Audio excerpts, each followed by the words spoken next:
Hey everybody, this is Vegan Theology with Kevin and Sarah Hale, episode 48. What's going on? Yeah, we're both trying to be awake fully. I think you come awake immediately. You're like a switch being switched on. As soon as the alarm goes off, he's fully awake and up. And I am much more like a dimmer or a dial. It's a process for me. Hopefully we're both awake enough. Yeah, I think so. Yes. Yeah, I was thinking this morning as we were getting ready to come in this room, I always get really nervous before we record, and it's easy to make this all about us and want to do a good job and be interesting and all these things. But at the end of the day, it's hopefully bringing glory to God. Yeah. So if I focus on that, I get a little bit less nervous, I guess. Yeah. If we're doing this to glorify God and to speak God's truth, then it takes the focus off of us. Yeah. We're both very excited about something we want to share with you. We have been able to be in dialogue with Dr. Lisa Kemmerer this past week, and she's so gracious and kind and has agreed to give us an interview in a few weeks, talking about this book, but also just talking about her life's work on behalf of the animals. And so if you have any questions that you would like us to ask Dr. Kemmerer in our interview, please email them to vegantheology@gmail.com. Yeah. And we will try to get those answered. Yeah. Hopefully we'll have many interviews with her. Yeah. So she has a lot of books, and I mean, this book's amazing. And I know she has more current books that she's interested, I think, in us reading as well, like her Animals in Christianity, Animals in Judaism. And she still is writing. And I think we're excited about some of the books that are yet to come. So yeah, and she has started her own website at tapestryofpeace.org, where there's art and poetry and all kinds of things. So check that out as well. And from lisakemmerer.com, you can see a lot of her word publications, that kind of thing. Yeah, she's very active. Yeah. All right. Are we ready? Chapter 6. Christian traditions at long last. Yeah. We have arrived at Christian traditions. One of the big takeaways from this chapter for me was I learned about more vegan Christian authors and their books, which she cites in this chapter. Of course, there's a lot of Andrew Lindsay in this chapter. Love that, right? Yes. So many beautiful things. Yeah. He has said. But she also mentioned Matthew Scully. She refers to him as a conservative Christian, which is fun. Right. Matthew Scully's book, Dominion, the Power of Man, the Suffering of Animals, and a Call to Mercy. And then I think we knew about this book called Is God a Vegetarian? Christianity, Vegetarianism, and Animal Rights by Richard Allen Young. Do we own that one? We may. We don't even know. No, we just have a lot of books, and we have some on Kindle. So I know I've heard of that book. I covered it a little bit on the Almanac. And then J.R. Hyland, she references two of his books. One is about God's covenant with animals, and the other one is called The Slaughter of Terrified Beasts. When we first began this project, Vegan Theology, the podcast, I knew of a tiny handful of authors on this topic. As we travel down this road, I'm finding that there have been many. Yeah, that is the good news. I agree with you. Maybe it was the experience at our own church. We felt like we weren't hearing about animal theology or vegan theology, and we were aware of Andrew Lindsay and David Clough, Norm Phelps. But I think you're right. We weren't aware of that many. And now I think between doing this book, doing this podcast, and even the Vegan's Almanac, the research that we're doing for that, we're finding more and more people that are writing in this area, this intersection of animals and theology, and some of them written decades ago. Yeah. Which is fascinating. I know. Yeah, it's fun. All right, we'll begin. She begins this chapter with the reminder that basically every single thing we said in the last discussion, covering the chapter on Judaism, applies here as well. Right. Since everything from the Tanakh, from the Old Testament, is considered sacred, inspired Word of God. For Christians, everything we said last week or last episode applies. Yeah. Some of those things were creation is God's, creation is good, all of the prohibitions against overworking animals, all the discussion about animals having their own relationships with God and praising God, that all applies here.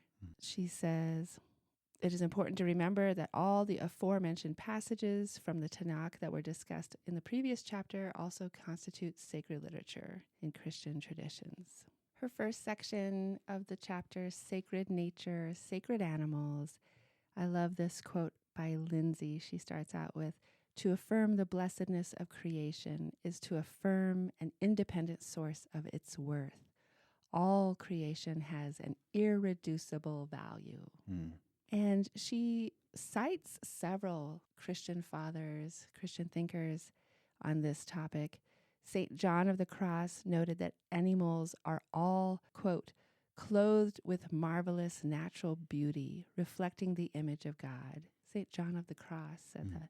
And Thomas à Kempis, the influential monk, commented, quote, if your heart were right, then every creature would be a mirror of life and a book of holy doctrine.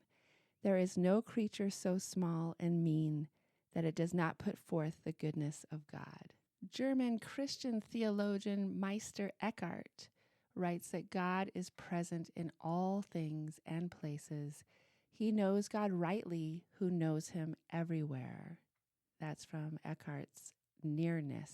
God is equally near in all creatures. The wise man saith, God has spread out his net over all creatures, so that whosoever wishes to discover him may find and recognize him in each one. He knows God rightly, who recognizes him alike in all things. Eckhart goes so far as to say that those who are attentive to animals and live in their midst can learn about God from the creatures and need not attend church or read scriptures.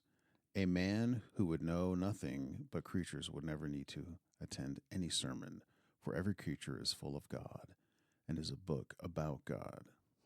And then it says, as noted in the previous chapter, through covenant, God enters into a special relationship with every living thing and the earth itself. That's something that Christians do not emphasize. Even the beginning of this, it says, all of nature is sacred in Christian religious traditions because all of nature is from and of God.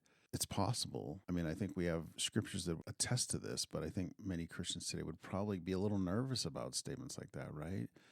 Fearing of pantheism or panentheism, New Agey, everything is God and God is everything and we're God. And that's not quite what it's saying, but the fact that everything is of God and God created everything. And just being near nature, being near animals, we're being near God. Yeah, she writes, God's covenant demonstrates that the Creator cares for all that exists, not just the minuscule fraction of life that has been born in human form. Christian exemplars, most frequently Catholic saints, have long spoken of and demonstrated love for the natural world as servants of God. She mentions St. Kevin of Ireland, 6th century. He preferred to dwell where the wild things of the mountains and the woods came and kept him company and would drink water like domestic creatures from his hands. Sounds like a cool guy. Of course, St. Francis of Assisi, who lived in Italy from 1181 to 1226, is perhaps most famous among Catholics for personal relations with animals. And we'll come back to him for sure in this chapter. Pope John Paul II wrote a bit about the marvelous work of the hand of God in animals. But Pope John Paul II even wrote about St. Francis and said, Francis taught his followers to handle all beings compassionately, and it was his deepest hope that kindness might flow outward from people to touch every niche of the great expanse of the created world. There are many Catholic Christian patron saints for different animals, particularly domestic animals, likely to need protection from exploitative humans. Saint Bovon is a patron saint for cattle. Saint George, Saint Louis, Saint Eusebius, and Saint Eloi are all patron saints for horses. Saint Anthony the Great and Saint Wendelin are the patron saints for pigs. Saint Hubert for deer.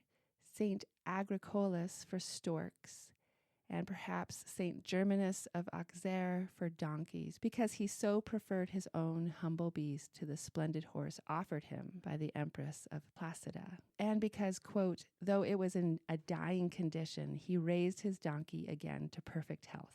The function of the Christian church is as, quote, guardian of creation. Yeah, I love that quote more and more, right? Last chapter, to serve and protect, and this guardian of creation.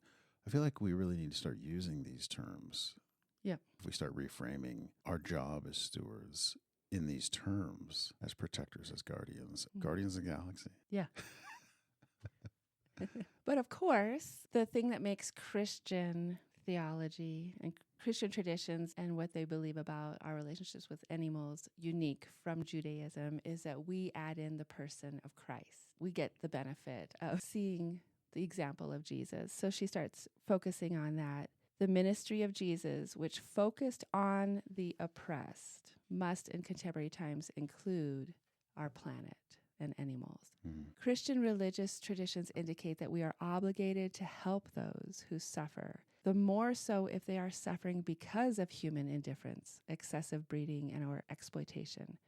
Our domination of nature has allowed us to exploit the comparatively defenseless and innocent and has placed human beings over and against creation as a whole, causing extinction, soil erosion, etc. I think we've talked about this before in possibly other shows. We do another show for a local radio station, but we're just talking about how docile cows are and maybe sheep and how they just kind of go along and they trust us. Even pigs, right? All these quote unquote domesticated animals, there's just a trust built into them with us. And then we betray them. And it's really sad. It's evil. Right. It's the very opposite of how we should be viewing and caring for. Yeah. In her book, she has a section called Christian Philosophy and Morality. Reading from this, Christians give great importance to Jesus as a man born bodily into the world of humanity. And inasmuch as Jesus was born man, it is no less true that Jesus was born human, mammal, and primate, or animal. All bodies matter because God became embodied, and Jesus rose as a body from the grave. Many Christians recognize the importance of Jesus' humanity, but few seem to appreciate that inasmuch as his humanity is important, so is his primate, mammalian, and animalian existence. God took the form of an animal, and to know the Word made flesh requires that we honor all flesh. And that's from Lindsay. Christians generally recognize that Jesus, though a Middle Eastern man, did not just live and die for Middle Eastern men, but also for Malaysian children and Arctic women. We have been slower to recognize that all flesh is spiritually united because Jesus took the form of animal flesh. That's awesome, right? This was a mind-blowing concept when we read Animal Theology by Andrew Lindsay. Yeah. The incarnation is not just God becoming intimate and becoming a brother of humans. The incarnation is God showing that all fleshly creatures matter. I'm reading this other book on Reformed theology, and it's talking about the image of God or the Imago Dei. I know we did an episode on that, but this idea that we're different because we're made in the image of God, but they don't really know what that means. And as we talked about in our episode, it's about being an emissary of a king. It's about being a representative of a king. We're not made in our image, but we act like we rule. We do things as humans in our own image. And I know we've probably heard sermons on this, but it really hit me that we're not representing God. We're not being good stewards today as a whole. I don't know. We really need to reflect on that more. I think we need to potentially do another episode at some point, getting into some of these concepts, especially this idea that flesh is flesh. We are animals. We are mammals. Yeah. We have way more in common with all flesh than we like to admit. And this human exceptionalism in our theology is more and more, it's clear, it's just bad theology. Right. Her subheading under Jesus, there's two: Jesus as moral exemplar and Jesus as liberationist. Under moral exemplar, she says, God is redefined through the life of Jesus as a force of humble service to the sickly, the poor, and the oppressed. It's interesting how she says God is redefined through the life of Jesus. I usually just think of it as Jesus shows us the heart of God in flesh and blood. And the fact that his ministry was so focused on the sickly, the poor, the oppressed. Lindsay says, God loves the whole world. What we see in Jesus is the revelation of an inclusive, all-embracing, generous loving, a loving that washes the feet of the world, a loving that heals individuals from oppression, both physical and spiritual, a loving that takes sides with the poor, vulnerable, diseased, hated, despised, and outcasts of his day, a loving that is summed up in his absolute commitment to love at all costs, even in extreme suffering and death. One particularly important core meaning from the Gospels is that Jesus, the quintessential moral exemplar, lived a life devoted to the service of weak and imperfect beings. His overall message speaks of compassion and service of the strong for the weak, of the high for the lowly. The Gospels portray Jesus as engaged in self-sacrificing service to the least of these. Yeah, that's important. I know we talk about this personally in our own lives. The idea that the political system we live in is very much about being strong. And I think we've even had conversations about if our country, the United States, had a personality type, what would it be compared to some other country? Because we put on this strong image and we come off as a brute. We come off as a bully. It's funny because we call ourselves a Christian nation, and yet we're not practicing servanthood the way Jesus did, right? We consider that weak. Yeah. We've kind of lost the heart of the message. Yeah, the message of the United States is might makes right. The ends justify the means. There is acceptable violence. And you have so many Christians defending that. Right. Yeah, there's even almost a celebration of it. And someone shows up and talks about vegan theology, and you're considered a pansy, right? I mean... Yeah. I love this line by Lindsay. We cannot love God and be indifferent to suffering creatures. All right, this next section is Jesus as Liberationist, and I just love that title. Although Jesus was gentle as a lamb, he was also proactive. Thomas Aquinas noted that anger looks to the good of justice, and those who do not feel angry in the face of injustice love justice too little. Thomas loved John Chrysostom's dictum, whoever is not angry when there is cause for anger sins. Jesus did not teach an otherworldly religion. He did not tell his followers to accept the injustices of this world and piously look forward to an afterlife in which goodness and justice would rule. To the contrary, he told his followers that they were to behave in such a way that life on earth would be a reflection of the goodness of the heavenly kingdom. He told them to pray that God's will be done on earth as it is in heaven. I love that. That's Highland. The subject of anger is always uncomfortable. Anger just is a very scary emotion to me.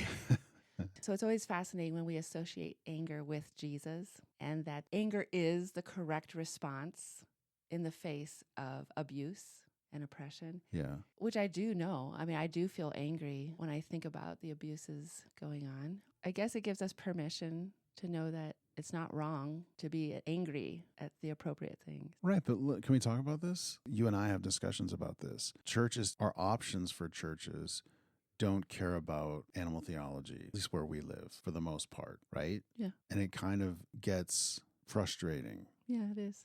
It is frustrating. This is why we're doing this podcast. And you think about Creation Care Church, you've got people meeting online to bring people together who care about these things.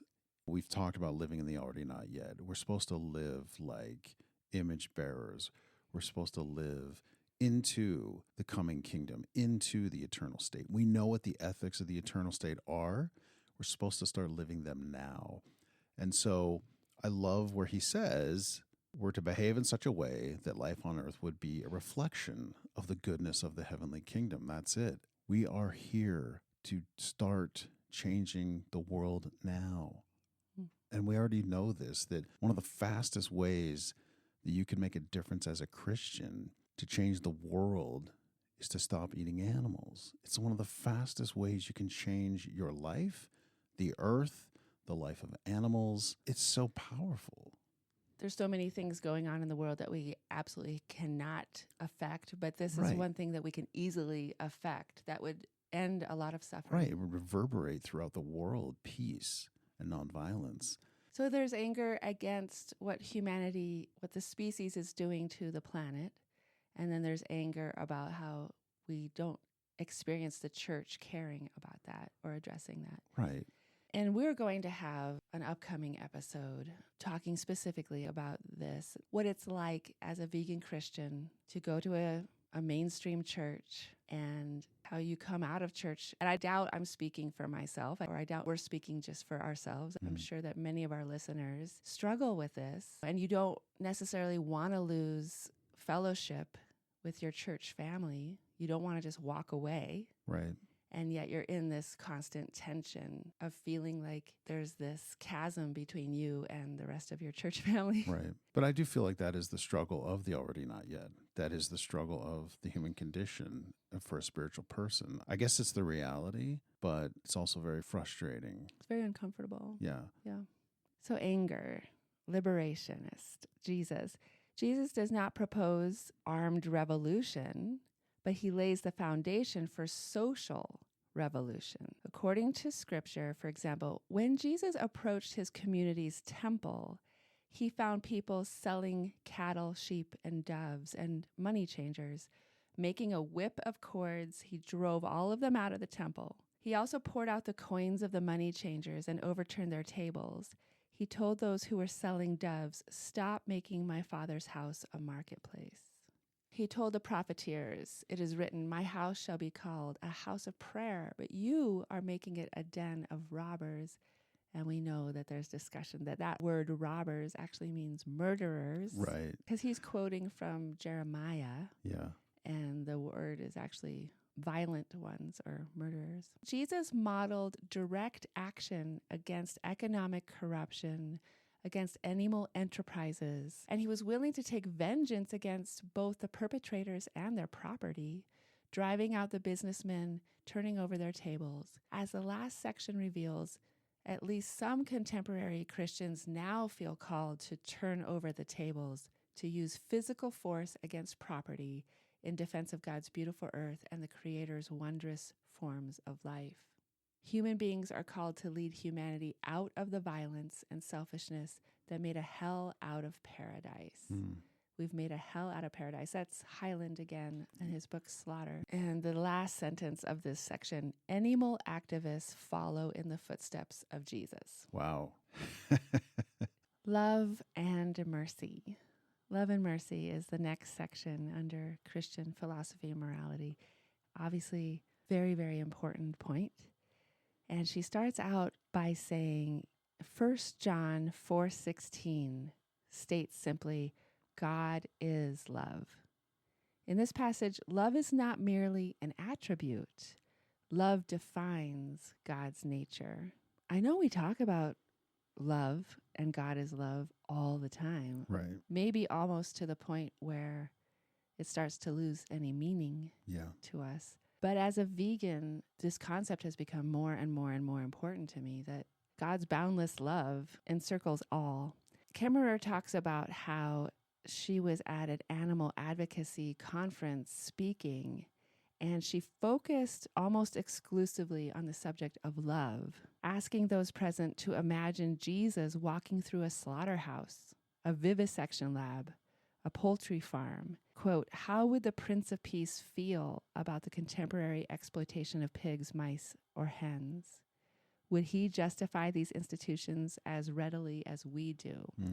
And she talks about how Norman Phelps came up to her after her talk and thanked her for bringing his attention back to this obvious point. If we just focus on love, on the love of God, there really isn't any other argument necessary, and how we can get so sidetracked on the minutia of different Bible verses and what about this happening in Scripture? What about God saying that? If we just focus on love, you really can't get around. Right. You can't justify what we're doing to animals. She says, it is easy to become entangled in lesser arguments and forget core teachings While we might argue endlessly over scriptural minutia, Christians cannot reasonably ignore the fundamental scriptural and spiritual requirement of love and compassionate service, or the importance of these core teachings to animal liberation. Contemporary animal exploitation is indifference and cruelty. Christians are called to love. Is there any need for further discussion? The essence of God, the essence of the whole entire enterprise is love. We know that. We've listened to these sermons, but yet we apply it in a certain way. And this is the whole point of reading the text, interpretation, exegesis. What is the text saying? What did it say back then? And what is it saying to us now? It's so sad that we would reinterpret love in such a way or ignore parts of love because it's not practical for our current existence in a capitalist, quote-unquote, democratic society. Mm-hmm. We rewatched Interstellar this past week. Love that movie. And I think the writers of that movie were trying to get to this point a little bit because all these scientists are talking about time and space and the dimensions of gravity and how many dimensions are there and how can we figure out how to save humanity. And the concept comes up, what about the force of love? What about the dimension of love? Right. And in the end, that's what saves humanity in that movie is relationships and love between people. So there's a quote here from John Halley. Long-term, all religions, and especially Christianity, teach that one can expand one's capacity to love and ought consciously to do so. He starts this quote out actually saying, love is not a zero-sum game. There's no compassion fatigue. There's no, we have to allocate our love. We have to partition it out. There's only a certain amount to go around. I think we get stuck in that kind of thinking. But actually, we can expand. Our love can be ever expanding, and we have to consciously do that. Lindsay says, any understanding of Christian love or of God's love that limits care and affection is spiritually impoverished. God's love is free, generous, and unlimited, and only a sadly wanting Christian theology would seek to limit love. Conservative Christian Matthew Scully notes that cruelty is not only a denial of the animal's nature, but a betrayal of our own. Quote, cogito ergo sum, I think therefore I am, nonsense. Amo ergo sum, I love therefore I am. That's awesome. I do love that. Where in Scripture might we defend factory farms, animal labs, or industrial fishing? The Catechism of the Catholic Church, a summary of basic Catholic doctrine, clearly states, quote, it is contrary to human dignity to cause animals to suffer or die needlessly. The Catechism also notes that God surrounds animals with, quote, providential care, and that the creatures of the earth bless God and bring glory to the Creator, and so we owe them kindness. The few Catholics I've talked to about animals seem to not be aware that this is in their catechism. They often quote St. Thomas Aquinas, who was a big fan of the Descartes way of thinking and Aristotle, and I think, therefore I am, that reason is all that matters. And so I love that she put in there this idea that I love, therefore I am. Scully says, either human love is expansive or it is not Christian love. Christianity entails a vision of limitless love. According to conservative Christian Matthew Scully, within Christian traditions, the question at stake regarding anymals and our choice of diet is whether to side with the powerful and the comfortable or with the weak, afflicted, and forgotten. Whether, as economic actors in a free market, those of faith answer to the God of money or to the God of mercy. In his eloquent writing style, he clarifies this point. If, in a given situation, we have it in our power either to leave the creature there in his dark pen or let him out into the sun and breeze and feed him and let him play and sleep and cavort with his fellows. For me, it's an easy call. Give him a break. Let him go. Let him enjoy his fleeting time on earth and stop bringing his kind into the world solely to suffer and die. It doesn't seem like much to us, the creature's little lives of grazing and capering and raising their young and fleeing natural predators, yet it is the life given them, not by breeder, but by creator. It is all they have. It is their part of the story, a beautiful part beyond the understanding of man. And who is anyone to treat it lightly? The complete subjugation of anymals to the ever-growing power of human beings requires Christian mercy and Christ-like protective tenderness. Mercy is at the heart of Christian relations with God and at the heart of Christian relations with animals. As we require God's mercy, so they require our mercy. Christians, above all, should hear the call to mercy.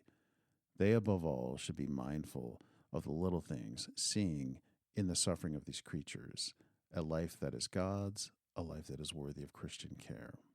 The more deeply someone can be damaged by our cruelty, the greater is our obligation to show mercy. And our cruelty damages no one more deeply than the defenseless animals on whom we turn our terrible power.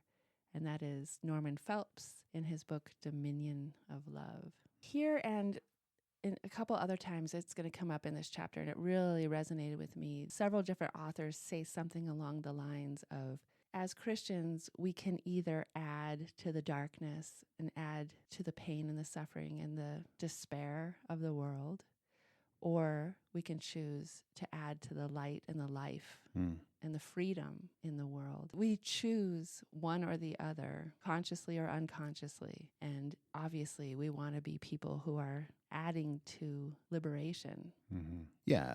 And that just reminded me, because, we follow different accounts on social media, and there's that one called The Prophetic Imagination. I just love all the quotes, a lot of quotes about liberation. And in this account, they're quoting from James 2:25 that's pointing back to Rahab when she hid the spies. And she lied in protecting them to the government authorities, and that was counted as righteousness. And James is talking about that. That's just one example where there's just laws and unjust laws. And, you just did a quote recently for the Vegan's Almanac. You read part of Martin Luther King Jr.'s letter from a Birmingham jail, and he talks about that. Our jobs are to obey just laws because that would represent truth and even God's truth. But it's also our job to disobey unjust laws. And I know many Christians like to point to Romans 13. There are also many passages where it's our job to stand up to unjust laws, especially laws that are harming and or killing sentient beings and destroying God's creation. I think we need to do an episode at some point on righteous disobedience. Yeah, the people whom our government labels terrorists, domestic terrorists. Domestic terrorists. Because they are trying to free animals. Right. Put them in sanctuaries and damage property of exploitative businesses. Right. Where do we land on that as Christians? Where does God land on that? Right. Might be the question. Yeah. What a great topic. Okay. I'll put on the list. The next heading under Christian philosophy and morality is service. Nature is God's, and we have an obligation to the Creator to respect what is created. We must never destroy without serious justification and without acknowledging that all life belongs not to us, but to God. I do like this sentiment because in addition to focusing on compassion for animals and being kind to the world, it turns the focus that this is an obligation we have to God. We have an obligation to the Creator to respect what is created. And I also like the idea that we should never destroy without justification, serious justification, and without acknowledging that all life belongs not to us, but to God. Yeah. The gravity, if there ever is a situation in which we must destroy or harm anything in creation, it should be done with sobriety. It should be done even with a sense of lament. It shouldn't be done with celebration and machismo. Young writes, God loves and cares for creation and has the right to expect this loving care to be replicated by humans. Creation exists not for the glory of humanity, but for the glory of God. Anglican priest Andrew Lindsay explains our rightful place in the world. We need a conception of ourselves in the universe, not as the master species, but as the servant species. We must move from the idea that the animals were given to us and made for us to the idea that we were made for creation to serve it and ensure its continuance. This actually is little more than the theology of Genesis chapter 2. The garden is made beautiful and abounds with life. Humans are created specifically to take care of it. And he references Genesis 2:15. We are adding to the Judaism idea of service. So in addition to our responsibility as humans to have proper dominion, we're adding to that Jesus. Jesus revealed the sacrificial nature of lordship, calling human beings to a similar servitude. Christianity teaches people that they are the servant species, the species given power, opportunity, and privilege to give themselves, nay, sacrifice themselves for the weaker, suffering creatures. All of creation is worthy of our attention and spiritual energy, but Christian traditions, through the life and teachings of Jesus, hold a special obligation to the poor and downtrodden. Christian traditions hold at their core the moral imperative to act on behalf of the downtrodden, and this imperative must now be extended to nature. Nature is the new poor. Christian service should not be directed solely towards humans or furry, large-eyed animals. Our attention should be to all creatures on behalf of the Creator, more specifically those who are endangered or distraught, exploited or overlooked.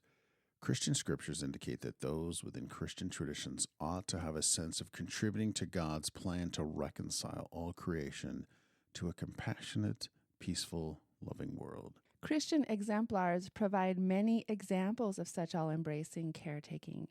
When individuals are in need of care, Christian saints rise to the occasion, no matter what the species. Hares flew for refuge to St. Cuthbert, Anselm, Francis, and Philip. St. Patrick saved a doe and a fawn. St. Martin de Porres, who fed rats and mice at the edge of his garden, also created a hospital for lost dogs and cats, where he lovingly tended his many needy patients. Similarly, Bernard of Corleone healed sick and injured animals. St. Columba asked one of the brethren of the island monastery, Iona, to tend a guest, a crane, wind-tossed and driven far from her course. Columba instructed him to treat the bird tenderly and take it to some nearby house where you can kindly and carefully nurse and feed the bird. Columba said, "May God bless thee, my son, for thy kind tending of this pilgrim guest." We are familiar with this term of servant species when we covered Andrew Lindsay's animal theology back earlier in this podcast, but I really love how he emphasizes this and says humans are created specifically to take care of it, Genesis 2:15. So that's what we're supposed to be doing. What would it look like if the church embraced and embodied this idea that creation is not made for the glory of humanity, but for the glory of God? And our caretaking of creation is glorifying God. Right. The next topic is peace. Jesus taught, "Blessed are the peacemakers, for they will be called children of God." At the heart of the Christian gospel is the dream of universal peace, the dream of a world where humans are no longer violent and cruel to other creatures. Christian traditions promote peace with all creatures. You know, I was just sitting here thinking the parable of the talents, where the master had given his servants a certain amount of resources, and some of them invested it and increased that resource. Some of them did nothing with it. And they had to give account. And I don't know, I wonder if that's the argument that some capitalist Christians might use to exploit creation in so many words. I don't know. I feel like it's something we definitely need to take a look at. Yeah. How to best interpret that parable. And parables are tricky. Yes. So some theologians don't know what to do with parables. Yeah, I've noticed some people just like to avoid parables. Yeah, they avoid them. No, it's true. Dispensationalists, parables do not fit nicely into dispensational theology. Right. Continuing on. Christians are called to facilitate the process of bringing peace on the world. Human beings cannot be true ambassadors of Christ's peace, nor agents for the world's reconciliation, unless we live a life of peace. Young writes, Christian faith is to a large extent shaped by the hope of a radically new world. It finds its vitality through envisioning paradise restored, with no more suffering, oppression, sin, and death. Faith in the resurrection of Christ opens up the future to seemingly incredible possibilities that lie beyond the normal expectations of history. What Jesus did was to shift the focus of the kingdom from something totally future to something now at hand and accessible. I love that she brings the resurrection in here. This is the challenge of the Christian vision. The Beatitudes also keep coming up. These things don't make sense from a worldly perspective, through a worldly lens. Capitalism does make sense through a worldly lens. Death and that's just the way it is kind of attitude. This is the way the real world works kind of attitude. Might makes right, etc. That all makes sense to us, and we are constantly getting sucked back into that way of thinking. The challenge to the Christian is to envision a world without any of that suffering, without any of that greed and raping of the land, etc. And it's the resurrection, it's belief in the resurrection that there can be life after death, that things can be repaired, is the vision that it's a struggle to maintain, but it's something we have to. Right. The God who led the Israelites out of oppression and bondage in Egypt is the creator God who is concerned with leading all creatures out of oppression, injustice, and bondage. God is a God of freedom. God is a God of leading us out of bondage. Scriptures indicate that Christians ought to be eagerly working toward a soon-to-come peace on earth. As Christian love is all-inclusive, so is the universal peace that will follow. God is leading us toward a future where humans and animals coexist in peace, where justice, compassion, and love reign, and where oppression and exploitation are things of the past. Following peace, she has a section on sharing, and this is very interesting. More than 70% of the United States grain crop is fed to animals who are bred for and raised in the food industry. Cattle and feedlots require 13 pounds of grain in exchange for 1 pound of flesh at the butcher's shop. Pig farms feed 6 pounds of grain for every pound of boneless flesh that reaches our tables. Chickens eat 3 pounds of grain for every pound of chicken flesh. Animal agriculture wastes the vast majority of proteins and calories available in grains by feeding them to cattle, pigs, turkeys, and chickens. When we cycle grains through anymals and then eat animal flesh, we waste a tremendous amount of food that humans could otherwise consume. In this way, meat-based diets contribute significantly to world hunger. Christian traditions offer a morality that is rooted in love and service, which is perhaps most easily exemplified through day-to-day sharing. When dietary preferences, like eating flesh, are more important than the well-being of others, people fail grievously in their obligation to fulfill Jesus' message of mercy, peace, and love. Love and service require those who care about cattle and those who care about people to quit breeding billions of cattle, hens, turkeys, and hogs so that we can quit feeding billions of tons of available grains to animals and instead feed those grains to human beings who are chronically hungry, who are starving to death. If we care about those who are hungry, we will maintain a plant-based diet, eating grains directly. Our dollars decide what sort of industries will flourish. Our dollars decide where grains will go. Our dollars decide whether or not there will be enough food to go around. And that does remind me the point we made in our Relera interview, that we are a consumer-based economy. Where we as consumers put our dollars is what is going to thrive. Yes. And not only that, if pastors became aware of this argument that was just laid out. So my thinking here is, all right, so maybe compassion for animals doesn't move you to change your life or to preach anything from the pulpit on this topic. Fine. How about your concern for humanity? How about your concern for the poor? Right. How about your concern for the hungry, the starving of this planet? By having the standard American diet and eating animal products every day of your life, you are taking food from the mouth of starving people. Right. This diet is not sustainable, and it's causing so much suffering, human suffering. This is the connection I would love for pastors to start to embrace. Right. After sharing, she has a section on humility, a God-centered universe. Humanity is not the center of the Christian universe. This world was not created for human purposes. In Christian traditions, the value of creation, the value of a northern mink whale, ringtail, or the endangered diamondback terrapin, does not lie in whether it is beautiful to us or whether it serves or sustains our life and happiness. Only God and not man is the measure of all. That's Lindsay.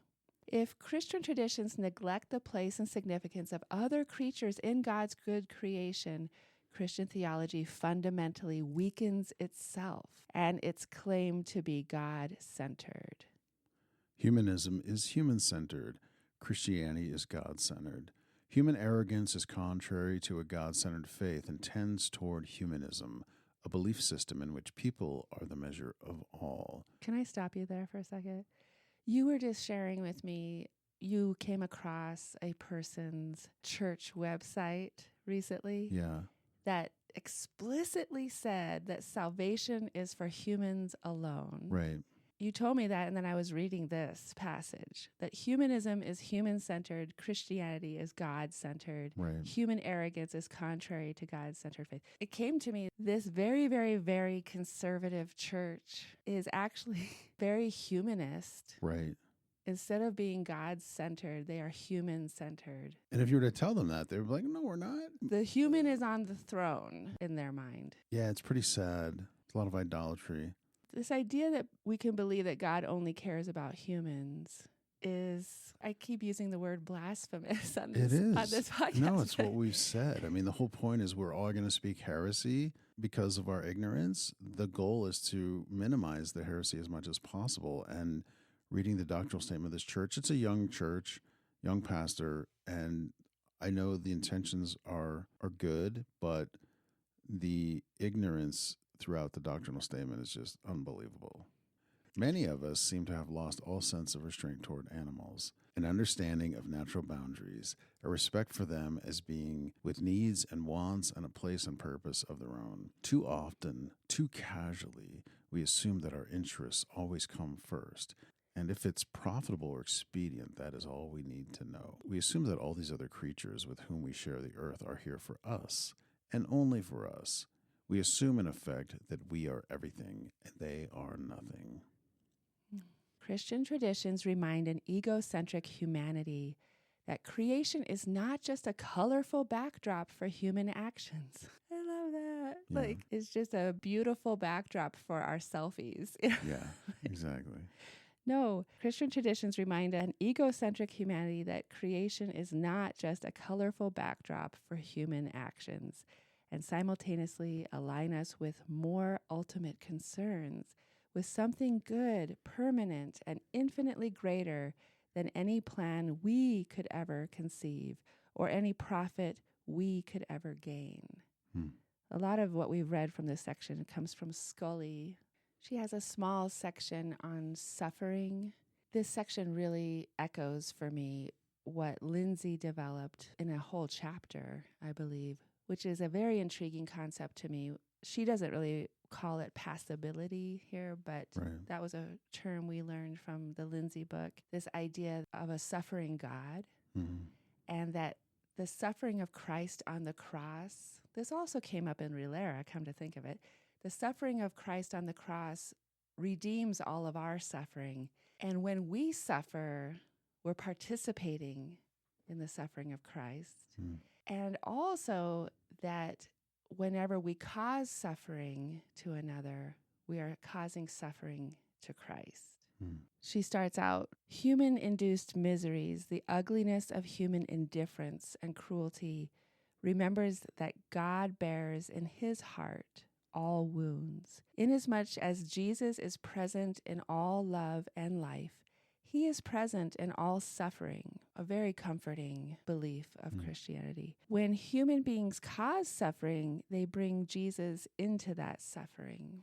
When we purchase products that stem from confinement of sows in gestation crates, or hens trapped in battery cages, or when we purchase items that exist only because Black Angus or Hereford cattle have been forced forward into slaughterhouses thick with the smell of blood, or hens who have been dumped onto conveyor belts to be hung upside down in shackles, we pay others to cause extreme suffering. Such suffering is not irrelevant to the Prince of Peace, who is present in all life and in all suffering. That last sentence reminds us we're not just paying for the suffering of animals, we're paying for someone else to cause that suffering to animals. I was thinking yesterday, we don't focus enough on the human beings in these industries who are having to bifurcate their psyches, their spirituality, Right. having to alienate themselves from themselves to perform these cruel acts Yeah. all day, every day. It's a big deal. Yeah. It's almost like it's too horrific to even think about. And so we invisibilize these human beings who are in these industries performing these acts and what it must do to their hearts. It reminds me of last episode where Maimonides said, don't do these horrible, cruel acts because it makes your heart hard. Yeah. Under the heading Afterlife, she writes, Christian salvation includes not only animals, but all of nature, God's good creation, a revealing pathway to the knowledge of God, and a partner in human salvation. Significantly, the Christian and Jewish heaven is envisioned as a garden, while the Christian hell has often been imagined as a carnivorous nightmare. In Christian traditions, a peaceful world, a world in which we do not exploit or harm other creatures, corresponds to virtually every salvation text. Paradise is always portrayed as a community without violence. Salvation would be an inconceivable paradox if killing of any kind took place in paradise. I hope that that is obvious to any Christian, that there will not be killing of any kind, death of any kind in paradise, even though the scientific mind is like there can't be life without death, right? Because that's our understanding of how life works. But I mean, if that's what we're looking forward to is just more death, how is that? How is that anything to look forward to? How is that peaceful or restful? Yeah. So what does all of this mean when it comes to what we should eat? Her next section on diet. She writes, dietary choice has tremendous implications for the environment, world hunger, and animals. From the Christian perspective, the unexamined meal is not worth eating. The Christian commitment to end suffering is fundamental to Christian teachings. The process is expected to be complex, varied, and costly, as is the expectation for Christian love. A vegan diet provides evidence of a total transformation, a conversion away from the values of this world and toward the world as God originally created it and will one day create it anew. Not surprisingly, down through history, Christians have expressed attentiveness to God by abstaining from flesh. Chapter 39 of the Rule of St. Benedict, The Measure of Food, establishes a vegetarian diet for healthy Benedictine brothers. I didn't know that. Let all abstain from the flesh of four-footed animals. This trend began early on. James, Jesus' brother, was widely recognized as a vegetarian, and ancient sources also describe Matthew and all the apostles as abstaining from flesh. Many early church leaders practiced vegetarianism, including Clement of Alexandria, Origen, Basil, Gregory of Nazianzus, Arnobius, the Desert Fathers, John Chrysostom, Jerome, and Tertullian. St. Augustine acknowledged in the 4th century that Christian vegetarians were without number. Wow. Another thing I want to become a lot more acquainted with Right. is the vegetarianism of the early church, the apostles. Right. I know Andrew Lindsay and Claire Lindsay have a book called Animal Theologians, And I know it's a lot of biographies of various theologians who have maintained veganism or vegetarianism. So Okay. we definitely should crack that open. This next section talks about something that we don't always talk about on this podcast because we're dealing with theology and spiritual matters, but this is more, she has a little bit on human health. So let's take a look. Beyond mercy, compassion, and our responsibility to restore the peaceable kingdom, human beings ought to rethink their current fleshly diet for the sake of their own health. The New Testament teaches that the human body is a temple of the Holy Spirit, 1 Corinthians 6:19. A diet based on animal products, such as the diet common to most of Europe and America, is linked with a variety of human diseases, such as atherosclerosis, heart disease, stroke, adult-onset diabetes, various forms of cancer, and a host of other ailments, including kidney stones, osteoporosis, and obesity. For example, colorectal cancers are linked with a diet of flesh and are the third largest cancer killers in the United States, second only to lung and breast cancer, afflicting nearly 150,000 citizens annually and killing 50,000 people each year. Consuming flesh is also bringing new deadly diseases to humanity. Diseases that are common to cattle and poultry have been transmitted to humans with increasing frequency and with dreadful effects. E. coli, contracted from food sources contaminated by intestines in slaughterhouses, has become a serious threat to human health. Factory-farmed animals are crowded and unhealthy. Antibiotics are used to keep these exploited, miserable animals alive in extremely unhealthy conditions. Flesh products are rich with residues of antibiotics and hormones used on animals to combat diseases and promote growth. According to the Union of Concerned Scientists, 70% of U.S. antibiotics are fed to animals. This practice contributes to the rise of pathogens that defy antibiotics. Humans have long intestines, grinding molars, and bodies that are generally ill-suited for digesting a diet rich in animal products. This point is demonstrated by vegan athletes who excel at their highly competitive sports. Ironman triathlete Scott Jurek, for example, has won the Western States 100-mile endurance run for the past 7 years, holds the record for this race, and won the Badwater Ultramarathon just 2 weeks after completing the grueling Western States competition. By all accounts, he is extremely healthy, and he is vegan. This should not surprise those with Christian traditions or Jews. Genesis describes a world in which God created humans to consume a vegan diet, Genesis 1:29, suggesting that our biology is best suited to a plant-based diet. Yeah. I like what you said. This is something we don't normally focus on this podcast, but it's worth covering. There's a quote right here. Saint Macarius said, "Killing to eat is unnecessary and irreligious." She has a section on hunting, and in that section, she names several saints for which there are stories written who sheltered animals from hunters. Animals would run to their hermitage and they would hide the animals from the hunters and then feed them and care for them until they were ready to return safely to their wild homes. So some of those saints are Saint Kevin, Saint Medoc, Saint Godric, among others. Well, she ends the section on hunting. This belief that has been drilled into us that hunting is absolutely necessary for, quote, conservation is really unique to the West. If the rest of the world doesn't think that hunting is necessary for humans and animals to live at the same time and sharing relatively same spaces, then maybe it's not necessary. So she says, in the West, many argue that hunting is essential in order to control populations. The New Yorker printed a comic in which 2 deer are asked why humans do not thin out their own burgeoning population. Why indeed? Do we really believe that overpopulation is best solved with bullets? Do we believe that deer, ducks, and pheasants are dangerously overpopulated in comparison with human beings? What is the most dangerously overpopulated species on the planet? Yeah, you know, that's funny. That reminds me of when we go to the Natural History Museum in Chicago. It's probably true of every museum in the country or in the world.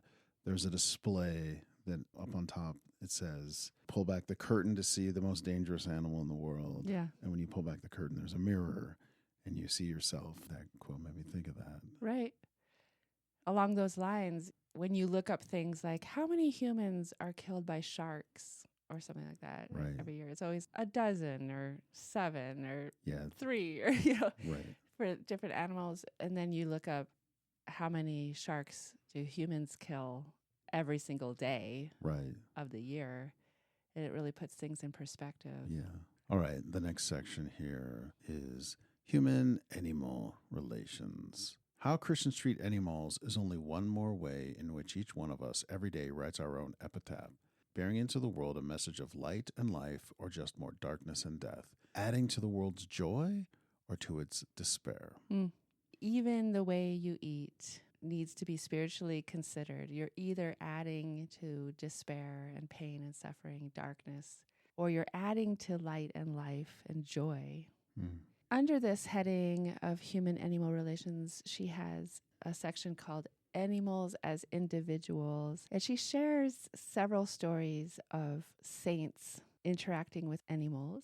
I wanted to just read probably the most familiar one to people, but I really love it, is the story of St. Francis and the wolf of Gubbio.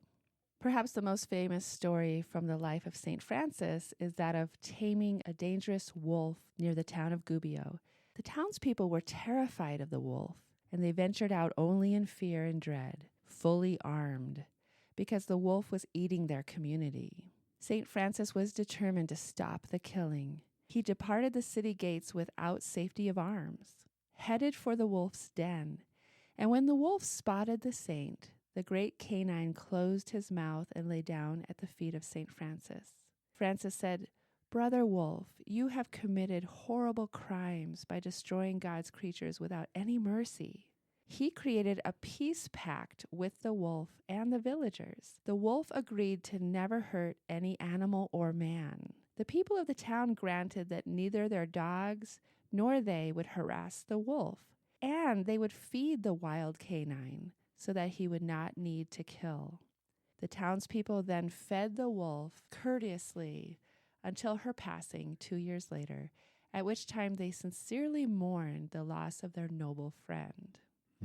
Under kinship and community, she writes of several different saints throughout history who considered animals as fellow monastics and who saw animals as having their own discipleship journey with God and their own relationships with God. And so when they would see an animal doing something, they would talk with the animal and have them repent and help them get back on their path with God. And Wow. Next section, animal powers. It's a little story about Saint Benno. It was often the habit of the man of God, Saint Benno, to go about the fields in meditation and prayer. And once as he passed by a certain marsh, a talkative frog was croaking in all its slimy waters. And lest it should disturb his contemplation, he bade it to be quiet.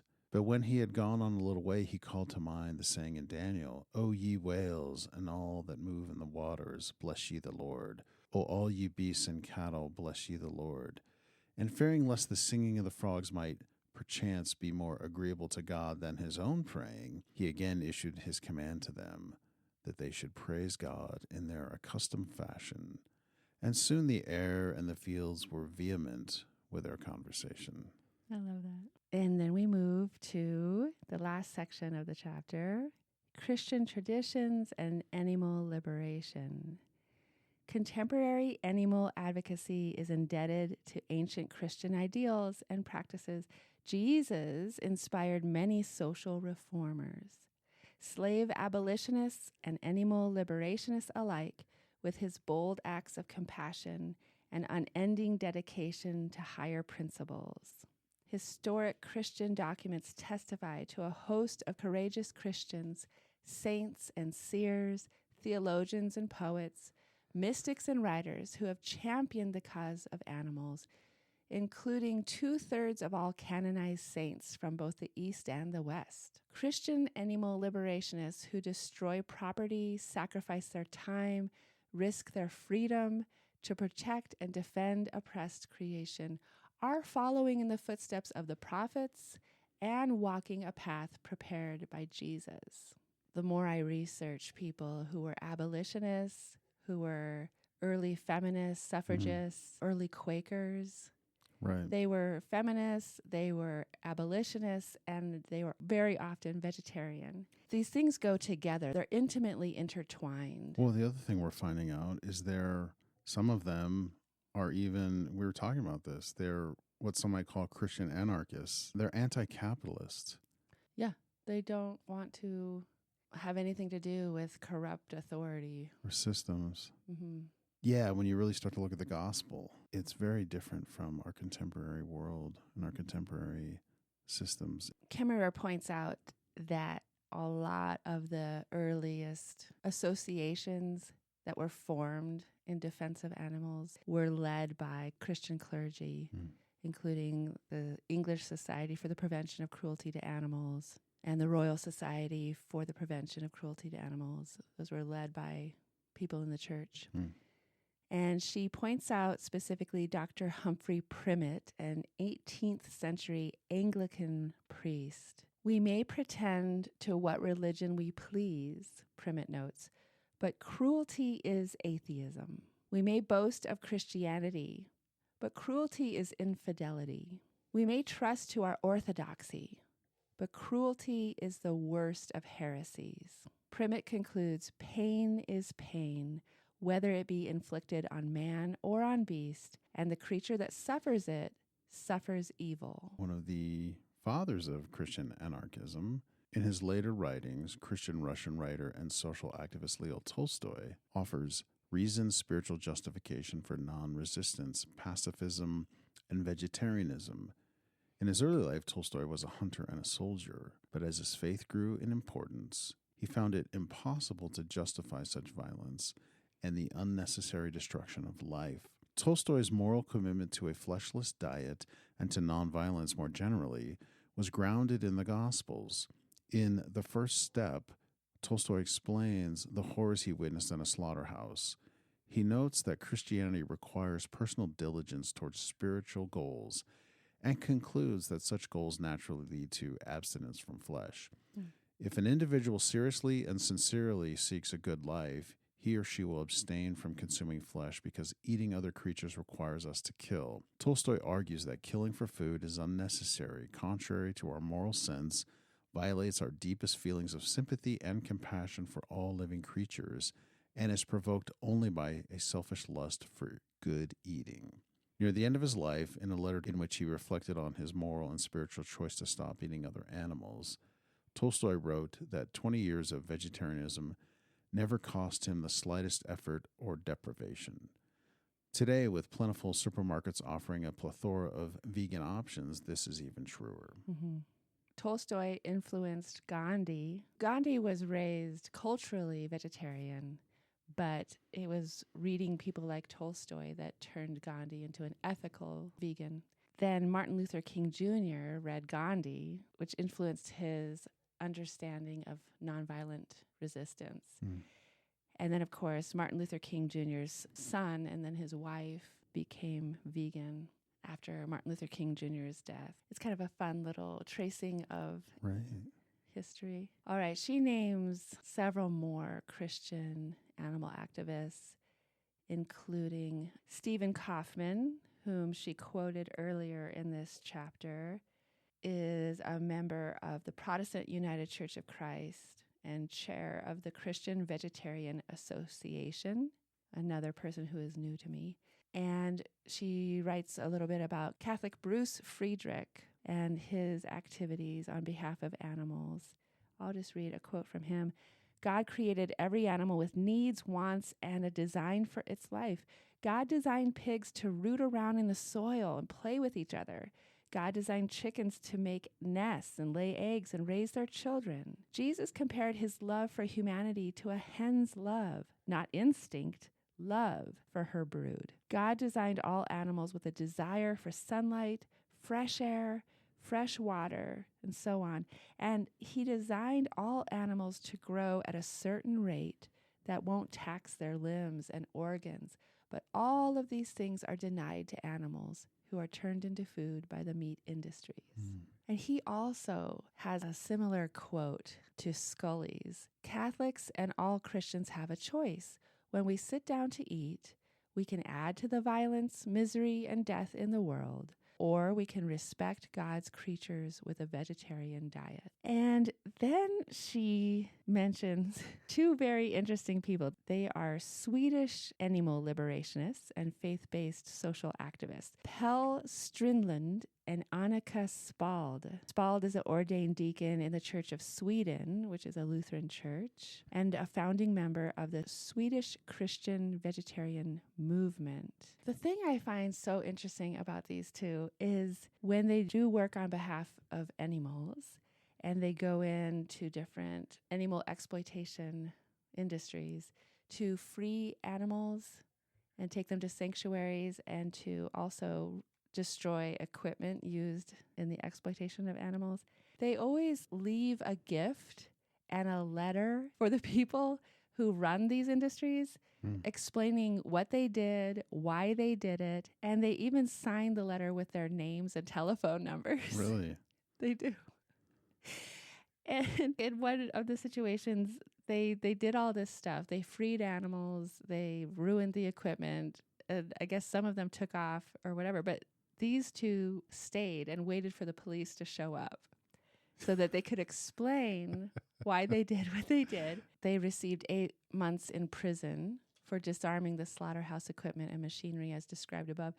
And the activists were ordered to collectively pay damages of $25,000.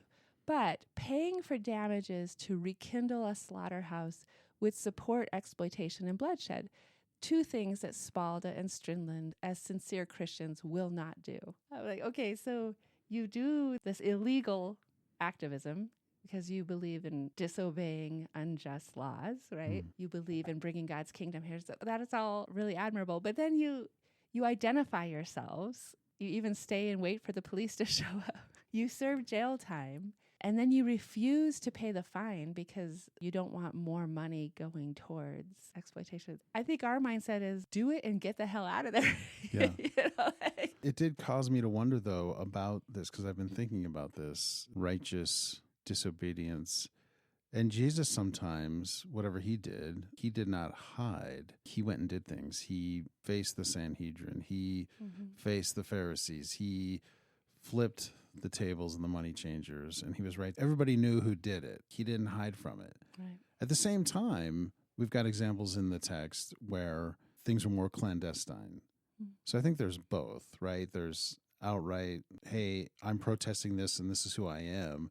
And there's also hiding undercover darkness. And then, of course, then I thought of God himself, all the things that God does that we don't see, all the powers of God that are happening in the universe. Yeah. That we're blind to. So in some ways, maybe both are okay.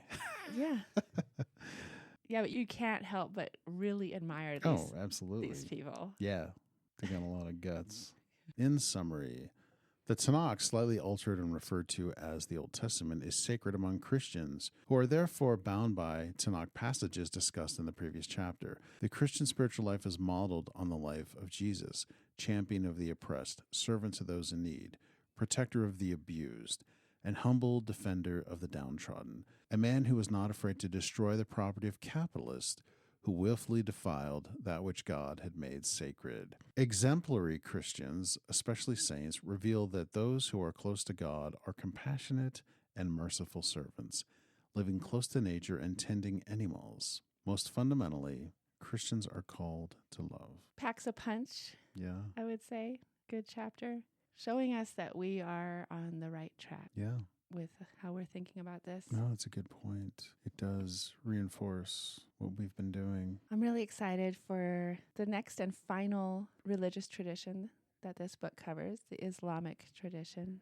Primarily because, as we've talked a little bit on this podcast before, I, like pretty much everyone I know, has been given this very Islamophobic narrative our whole lives, that Islam is a violent, inhumane religion that's been explicitly taught and told to us in so many different ways. And I think this chapter is going to have a lot of surprises for us. All right. Thanks, everybody, for coming along. Hope you have a wonderful day. All right. Peace.